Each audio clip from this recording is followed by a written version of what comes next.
The crown was heavier than he remembered, not because it had changed. It was the same silver and moonstone it had always been, forged in the ancient fires of the Thalandor Mountains, passed from father to son through 600 years of unbroken lineage. It weighed exactly what it had always weighed, but Alaric's shoulders were not the same shoulders that had accepted it. He stood at the edge of the highest balcony of Valethorn Keep, the wind coming off the ever-bright sea cold enough to bite through his formal robes, and he looked out at his kingdom and felt nothing, not pride, not satisfaction, not even the pale ghost of relief, nothing. Below him, the city of Elvara glittered like a jeweled net spread across the hillside. 10,000 lanterns burning silver and gold, the streets full of celebration, the people singing his name the way people sing the names of kings they love, or kings they fear. He had never been entirely sure which one it was with him.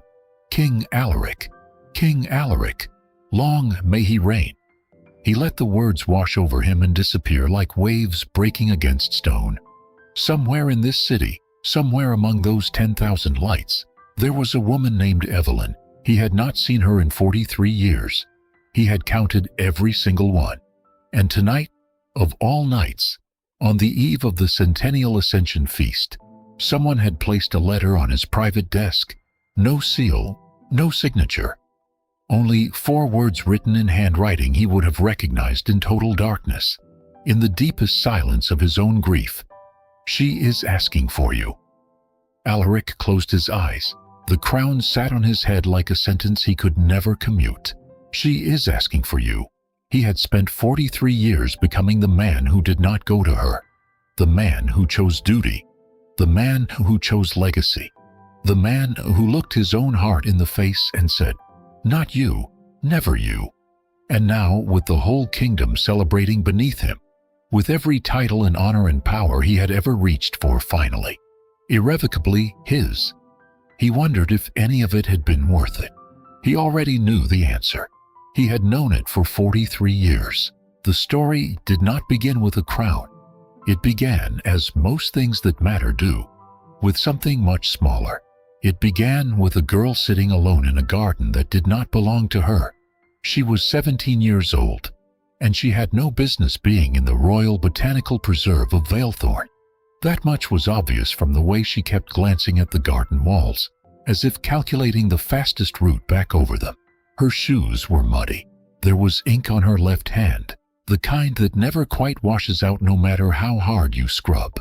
And she was reading a book with the particular intensity of someone who reads not for pleasure, but for survival, as if the words on the page were the only stable thing in a world that kept shifting beneath her feet.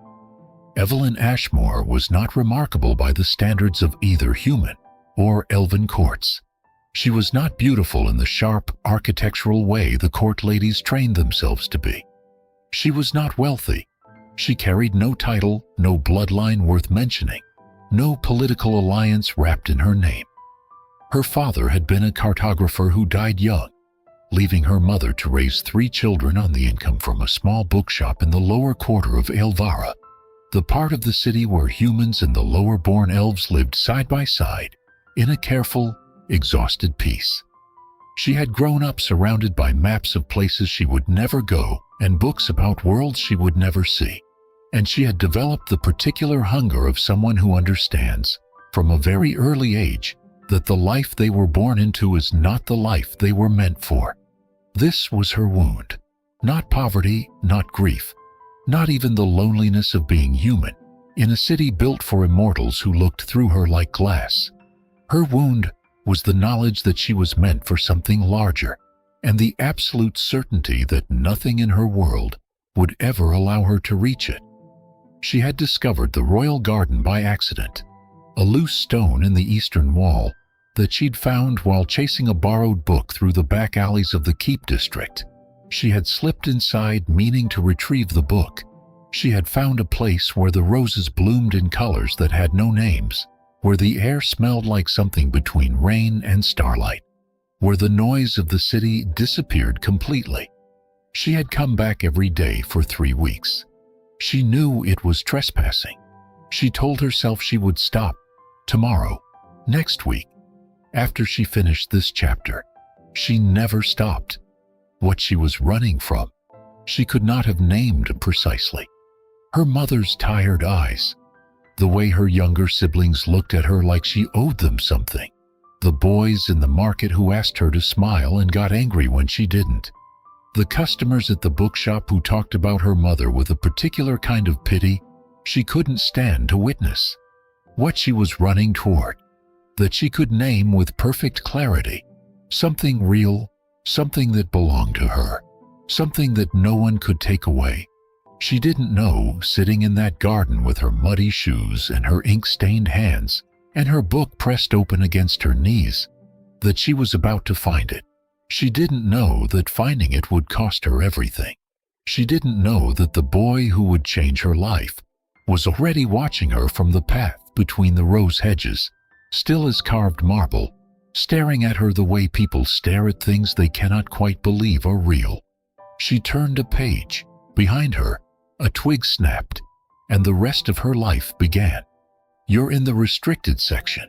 The voice was young, younger than she expected, and it carried the particular quality of someone who was accustomed to being obeyed, but had not quite decided whether he wanted to exercise that authority right now. Evelyn did not look up immediately. She finished her sentence. She always finished her sentence.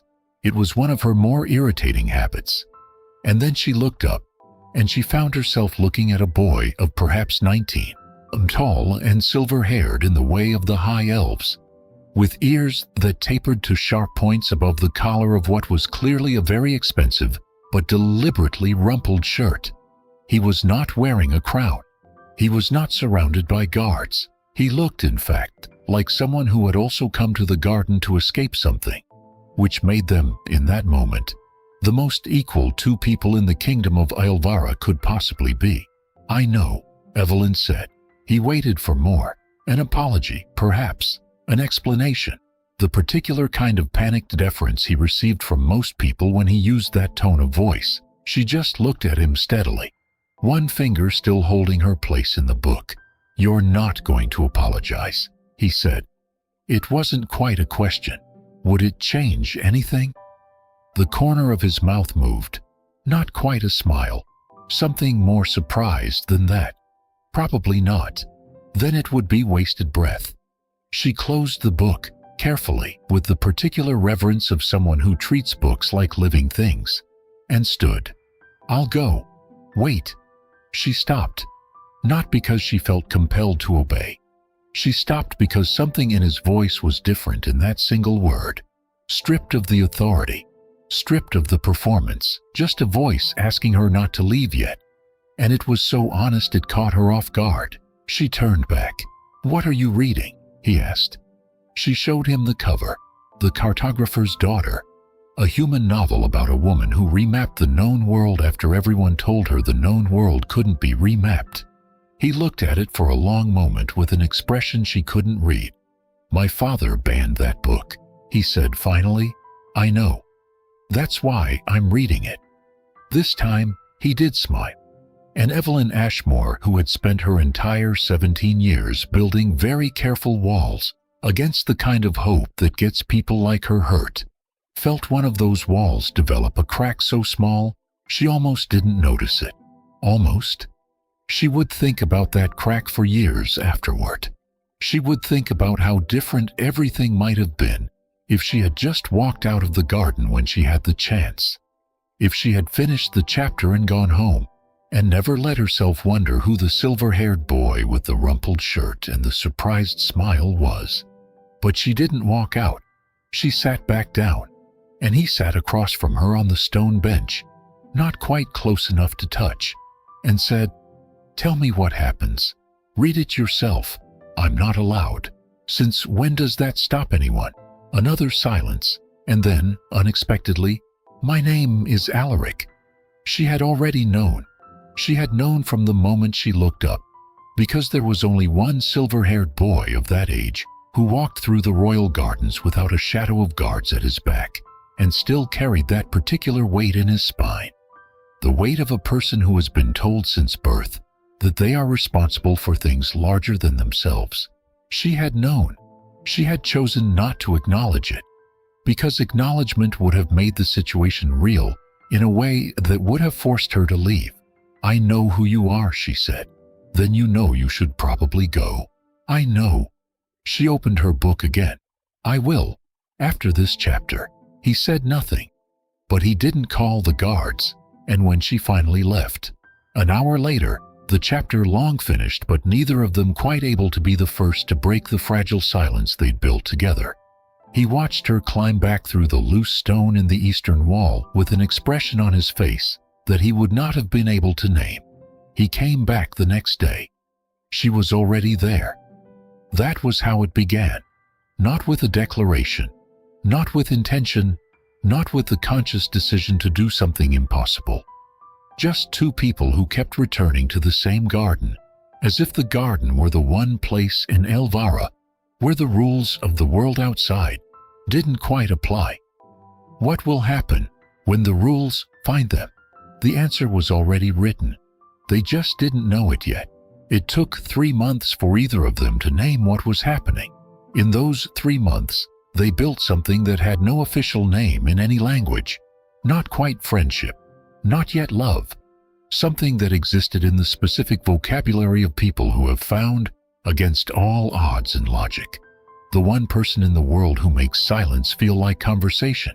He told her things he had never told anyone, about the weight of the succession, about the council meetings he was forced to sit through at 15, 16, 17, listening to men twice his age argue about the future of a kingdom as if he were furniture they hadn't decided how to arrange yet, about his father, the king, who was not cruel but was distant in the particular way of men who have confused self-control with selfhood, who have been so rigorous about becoming a great king that they forgot how to be a present father. She told him things she had never admitted aloud, about the maps her father had left behind, 47 of them, covering every wall of the back room of the bookshop, places he had traveled and places he had dreamed of traveling, and places he had drawn from stories he'd heard in taverns at the edge of the known world, about the way she used to trace the routes with her finger before she fell asleep, imagining herself moving through those impossible landscapes, becoming the kind of person who did not need to be given permission to exist in full, about the anger she carried for him, for dying, for leaving her with all those maps and none of the roads. Alaric listened to this with the particular quality of attention that is its own form of love, not trying to fix it, not offering solutions, just receiving it, holding it, treating it as the rare and valuable thing it was. She had never been listened to like that. It terrified her, not because it felt wrong, but because it felt so exactly right. And she knew enough about the world, human and elven alike, to understand that things that feel exactly right have a tendency to become the things that hurt you most. "You're going to be king," she said one afternoon, not as an accusation but as a fact she was trying to make herself accept. "Yes," he said, with the same flatness. "What does that mean for you?" "A carefully chosen wife, a council of advisors who will tell me what I already know, a life built exactly to specification." A pause. "Every door locked from the inside? And do you want it?" The question landed between them with the weight of something that had been building for weeks. He looked at her for a long time. "I want what I want, and what I want doesn't matter," he said finally. "That's what it means to be born into this." Evelyn said nothing for a moment. Then, "My father used to say that the maps are not the territory. What does that mean?" "It means the life that's drawn out for you isn't necessarily the life you have to live." A small, rueful smile. He believed that, anyway. Did it work for him? A long silence. "No," she admitted. "But he tried." Alaric reached out, a movement so careful it might have been unconscious, and put his hand over hers on the stone bench. He left it there. She did not pull away. For a long time, neither of them spoke. The roses bloomed in their unnamed colors around them, and the city hummed beyond the walls, and the space between them was filled with the specific ache of two people standing at the edge of something they both know will change them irrevocably. She should have pulled her hand away. She knew it even then, She knew what he was. She knew what she wasn't. She knew the mathematics of their situation with a cold clarity that her heart was rapidly losing interest in. She didn't pull her hand away. "Alaric," she said quietly. "I know," he said, and his voice carried the full weight of everything they weren't saying. Every obstacle, every difference, every wall the world had built between them. He knew. "We should probably—" "I know." Neither of them moved. The sun went down. They stayed. If you're still here with me, subscribe to Elf Stories. There are many more unforgettable tales waiting to be told. The year that followed was the most alive Alaric had ever felt. He learned her rhythms the way you learn the rhythms of something you're trying to hold very carefully without letting it know it's being held. The way she tilted her head to the left when she was thinking through a problem. The way she always read the last page of a book first, not out of impatience, but out of what she called strategic emotional preparation. The way she laughed, quick and surprised, like she hadn't expected to find anything funny. Like Joy was a guest who kept arriving without notice, and she couldn't quite decide if she was glad. He gave her a key to the garden, a real one, copper and old, officially documented in the keep's records as issued to a scholar of the botanical collection. He had spent 3 weeks manufacturing that justification, navigating the bureaucracy of his own household, to give a girl from the lower quarter access to a garden that should by rights belong to everyone. She held the key like it was something breakable. "You didn't have to do this," she said. "I know. Alaric, you're the only honest thing in my life right now," he said, which was not what either of them had expected him to say. The words seemed to surprise him as much as they surprised her. He looked away, composed himself, looked back. "I find it difficult to discourage that." She looked at the key for a long moment, then she put it in her pocket, and she kissed him. Just once, brief and deliberate and terrifying, and then she stepped back, and the expression on her face was the most complicated thing he had ever seen. Want and grief and recklessness, and a sorrow so old it seemed like it had been waiting in her even before she met him. "That was a terrible idea," she said. "Yes, we should discuss the implications." "Absolutely." A pause. Neither of them discussed anything. He kissed her back, and something that had been inevitable from the moment a girl with muddy shoes and an ink-stained hand looked up from a forbidden book and refused to apologize, became at last real. But real things cast shadows, and the shadow over them was lengthening without either of them wanting to acknowledge it. The court had begun to notice his absences, not the garden specifically, that they had been careful about, but the quality of his attention in council meetings, the way he occasionally smiled at nothing, the particular distracted grace of a young man who has somewhere else he would rather be. His father's chief advisor, Lord Cavendrus, ancient even by elvish standards, with white eyes that had seen 4 centuries of Thalandor politics, began appearing in places he had no reason to be, near the eastern garden wall. In the corridors, Alaric used to reach it, never close enough to say anything, just present, watching. And then there was Maris, Lady Maris of House of Ranel, 18 years old, silver blonde with a lineage that stretched back to the founding of the kingdom, and a political alliance attached to her name that the council had been constructing for 6 years.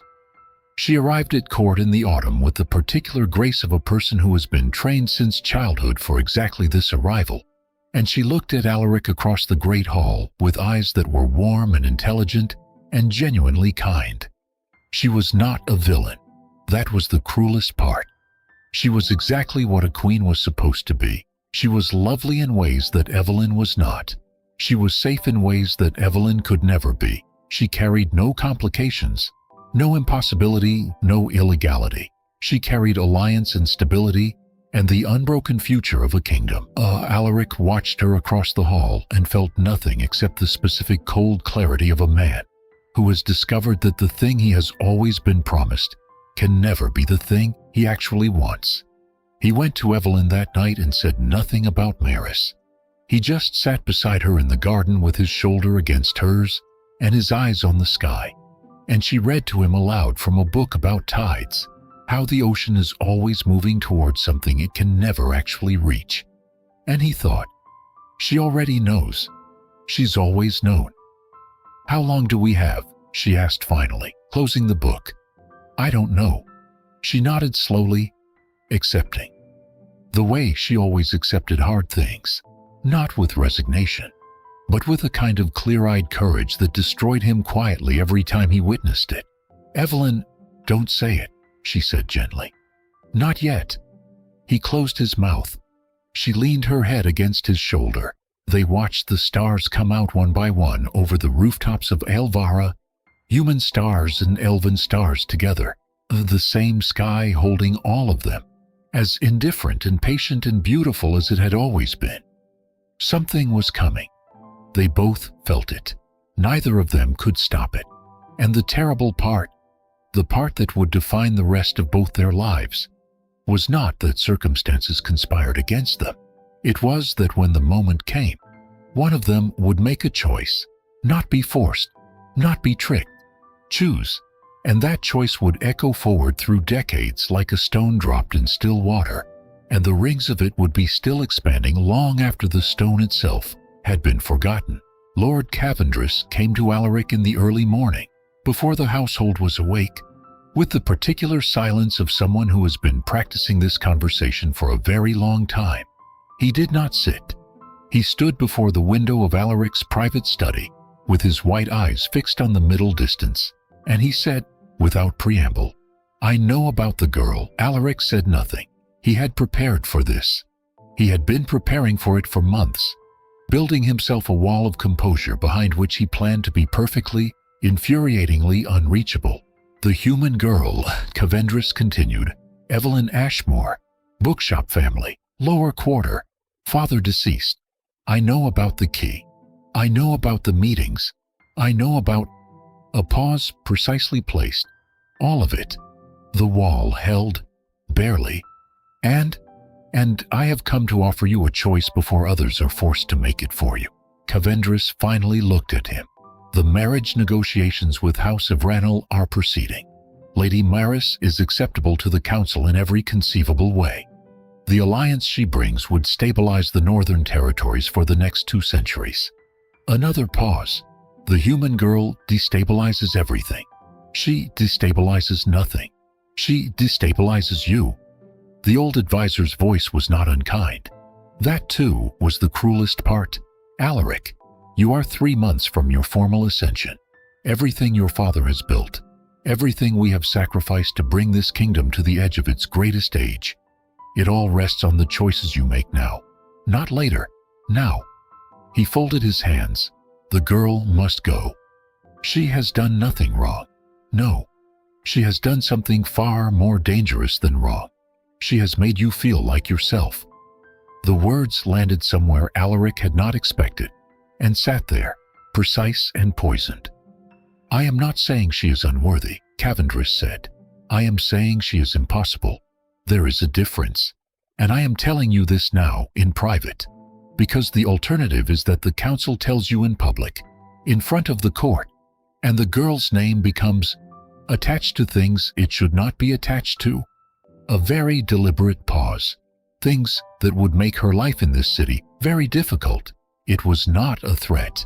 It was presented as a warning in the careful language of men who understand the difference between saying a thing and meaning a thing. Alaric stood very still. Give her up, Cavendish said, kindly, quietly, in private. Give her something, money, a position, whatever she needs, to build a life away from this, and then become what you were born to be. He left the room as quietly as he had entered it. Alaric stood at the window for a long time, and then he went to the garden. She was there. She was always there. She was sitting in the early morning light with her shoes already muddy and a new book open in her lap, and she looked up when she heard him, and her face did the thing it always did when she saw him. That involuntary, unguarded softening that she never quite managed to hide, and probably didn't try anymore. You're early, or she said. Evelyn. His voice came out wrong, too controlled, too careful. She heard it immediately. She closed the book. She looked at him with those eyes, brown and steady and seeing entirely too much, and she said, "Tell me." He told her. All of it. Cavendris. The marriage negotiations. The threat that wasn't quite a threat. He told her everything because she was the only person he had ever told everything to. And even now, even knowing what he was about to do, he could not perform the cruelty of editing. She listened without interrupting. When he finished, the garden was very quiet. "So," she said, "what did you tell him?" Alaric opened his mouth, closed it, looked at her, and in the look that passed between them in that moment, that long, terrible, honest look, she understood not what he was going to say. What he had already decided, she had understood it before he arrived. That was why she had come to the garden today, with a book, a specific book, one she had been saving for a month, the most beautiful one her father had left behind, tucked under her arm. She had known, the way people who love things too clearly always know, that today was the last day. She had wanted to be here anyway. "It's all right," she said, and her voice was so steady it cost him something he would never get back. "Evelyn, you were always going to be king." A small, clear smile. "I knew that from the beginning. I sat down anyway." She stood, smoothed the front of her dress with both hands. A small, composed gesture. "So, did you? Well, He stopped. There was nothing to say that was adequate. Nothing that would not be an insult dressed up as comfort. "Do something for me," she said. "Anything. Don't say it was nothing." Her eyes were bright now, but she was not going to cry. He could see that, the force of will behind the steadiness, and it had devastated him. Whatever it wasn't nothing. Don't let yourself decide it was. Later, to make it easier. "It was the most real thing that has ever happened to me," he said, and his voice broke cleanly in half on the last word. She nodded once, picked up her book, put her key on the bench between them. The copper key, the one he'd spent 3 weeks arranging, the one she'd kept in her pocket every day for a year. She walked to the eastern wall. She climbed through the loose stone. She did not look back. Alaric stood in the garden until the city woke up around him, and then he went back inside the keep and told Lord Cavendris that the matter was resolved. He never forgave himself, but he also never went after her. That, in the end, was the truest thing about him, and the thing that would haunt him longest. 43 years. He had been a good king. He wanted to be precise about that, not out of pride, but because it mattered that the choice had not been made lightly or foolishly, or for nothing. He had married Maris, and she had been exactly what the council promised. Warm, intelligent, politically astute, genuinely kind. They had built something together that resembled at a distance a true partnership.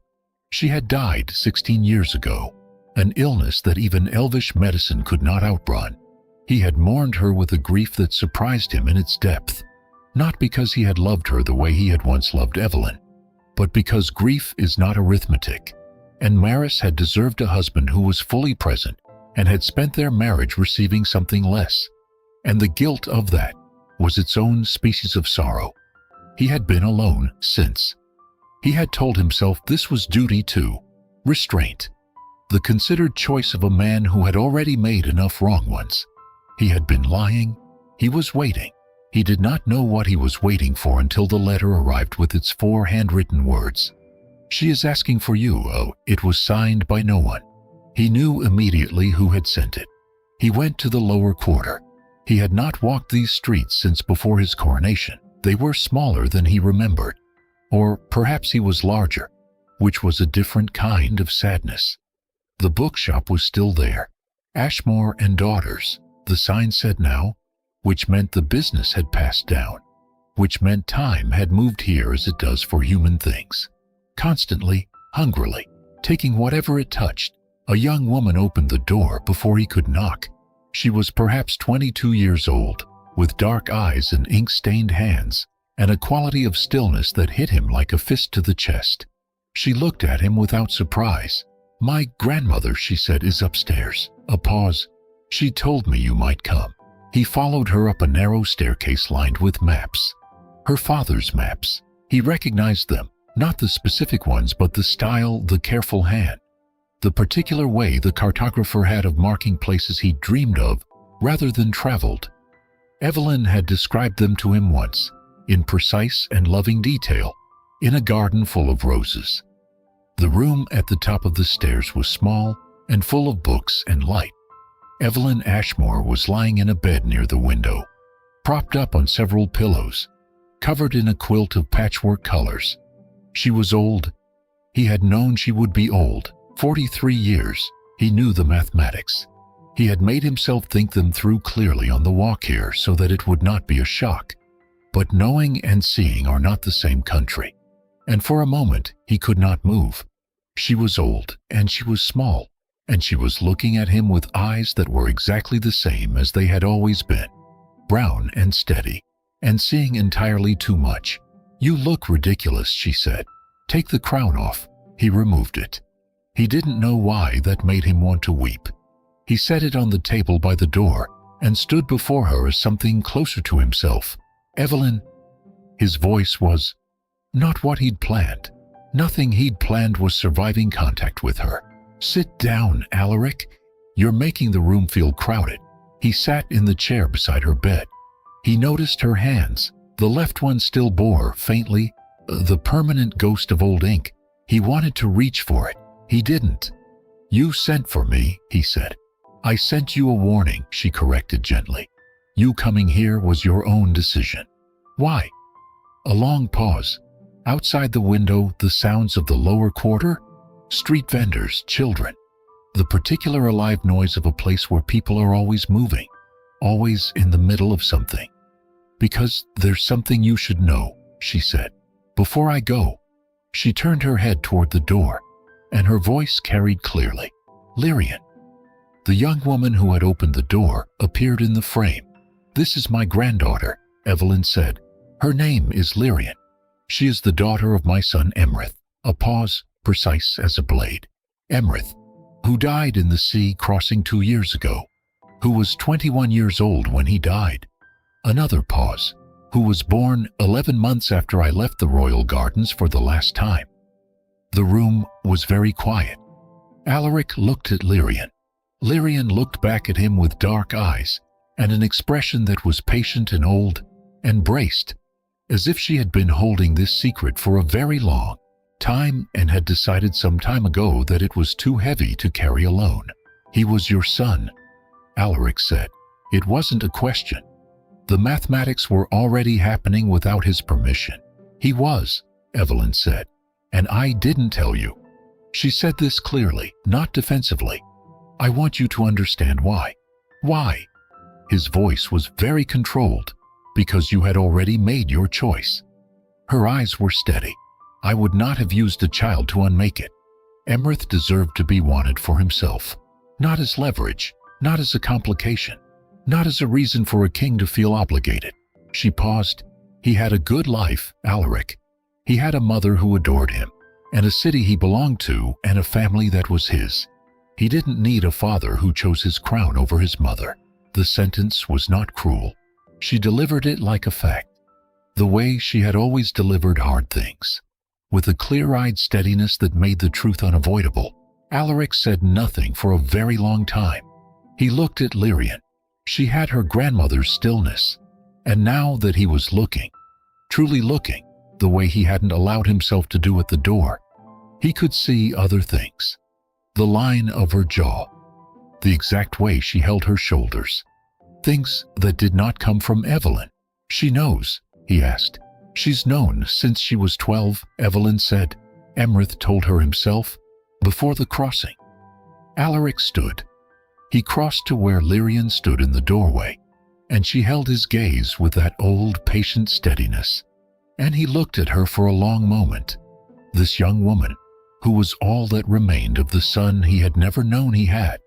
And something in him, something that had been sealed shut for 43 years, cracked open without permission. "I am sorry," he said. He was not entirely sure which of them he was speaking to. Both, perhaps. All of them, living and dead. Lyrian said very quietly. I know. He turned back to Evelyn. She was watching him with those eyes, with that same expression from the garden, that involuntary, unguarded thing she had never quite managed to hide. And it was still there, even now, even after everything. Still there. Evelyn, he said, I need to. Alaric. Her voice was gentle. I didn't send for you to hear an apology. Then why? A pause, the particular pause of someone organizing the last things they want to say before a long journey. Because Lyrian is alone, she said. Because Emrith is gone and her mother died when she was 7, and she has been taking care of me for 2 years with a grace that I cannot overstate. And when I go, she stopped, drew a slow breath. When I go, she will have no one. And she carries something in her. Half of you, whether either of you likes it or not. And I thought, yes, he said. She blinked. Whatever you're asking, he said. Yes. Evelyn looked at him for a long moment. You don't know what I'm asking yet. I know you, he said. I have known you for 50 years, through 43 of them without seeing you. And I know that whatever you are about to ask me is the right thing. So, yes, whatever it is. Her eyes were bright now, but she was not going to cry. He could see it. The force of will behind the steadiness. The same force she had always carried. And it still, after all this time, destroyed him quietly. Take care of her, Evelyn said.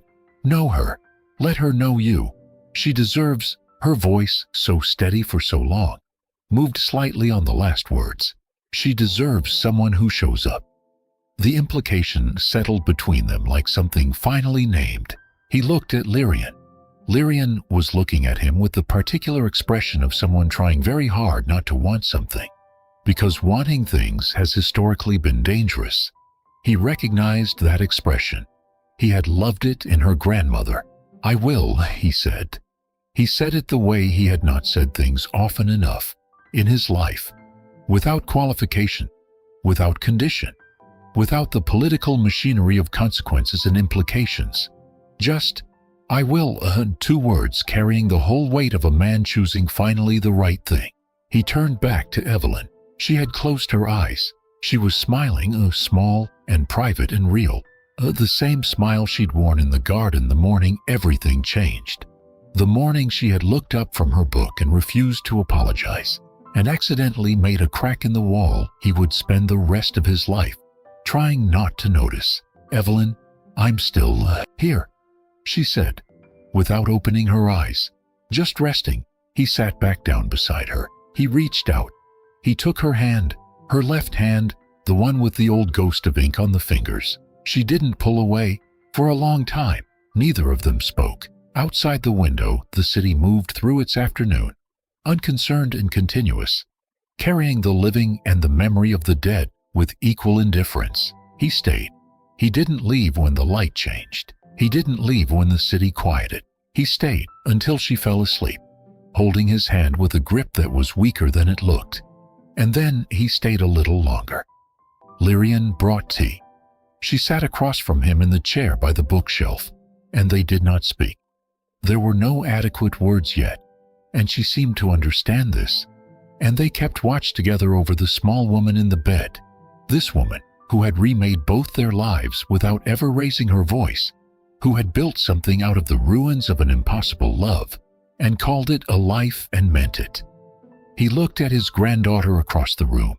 His granddaughter. The word was enormous and still and new. She caught him looking and tilted her head slightly to the left, the way you do when you're thinking through a problem. The gesture so precisely her grandmother's that his breath left him for a moment. Then she said very quietly, she talks about the garden. He could not speak. All the time, Lyrian continued, for as long as I can remember. The roses that bloom in colors that don't have names. The book she was reading.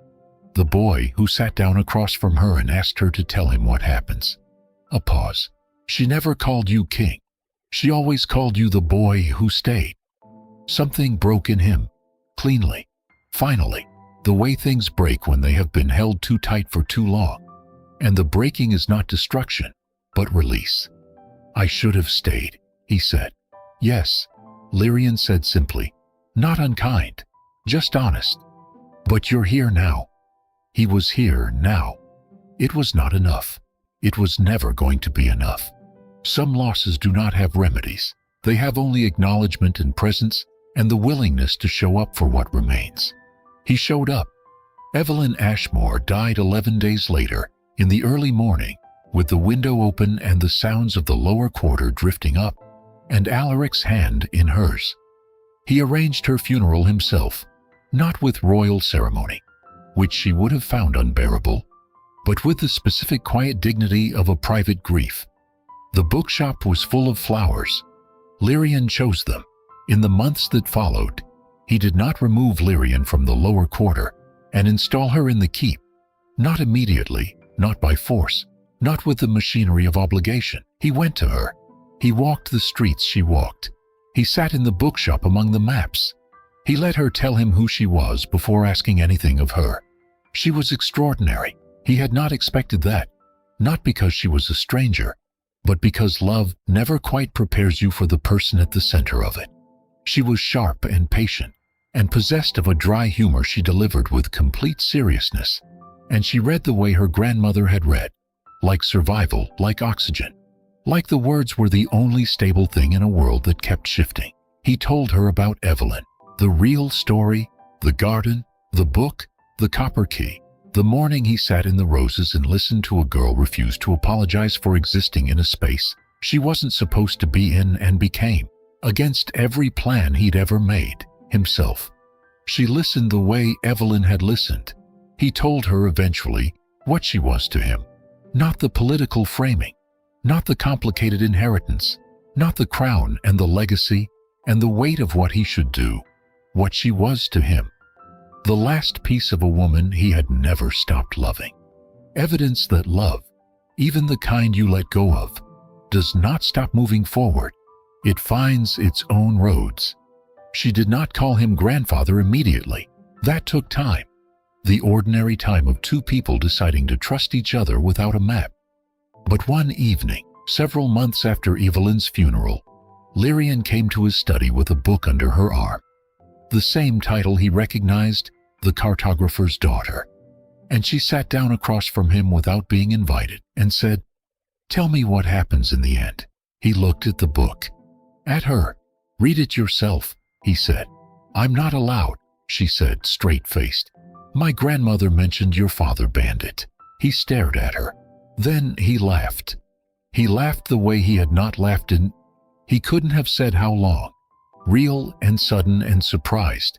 Like joy was a guest who kept arriving without notice, as if she had inherited from Evelyn not only her stillness and her steady eyes, but also this, the gift of catching him off guard at the exact moment he needed to be caught. She smiled, watching him. "I found the key," she said after a moment. She reached into her pocket and set it on the desk between them. Copper and old, worn smooth with years. In her things. She had kept it. He looked at the key for a long time. 43 years. She had kept it for 43 years. He reached out and picked it up. It weighed almost nothing. That was the thing about the things that matter most. They almost never weigh what you expect. The crown on his head weighed everything.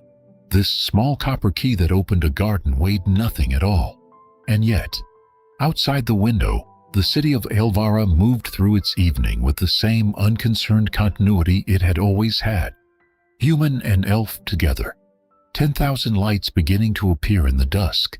The ever-bright sea a dark ribbon at the edge of the horizon. He turned the key over in his hand. He set it down between them. "There's a loose stone in the eastern wall," he said. Lyrian looked at him. That slight tilt of the head. "I could show you," he said, "if you want it." She considered this for a moment with her grandmother's precise and patient attention.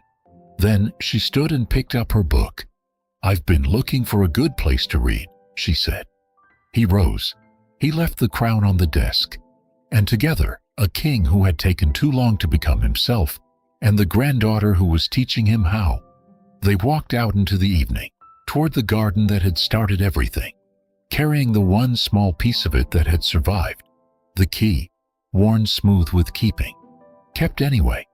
Some things lost cannot be recovered, but some things, if you stay long enough, find their way back to you in shapes you did not expect.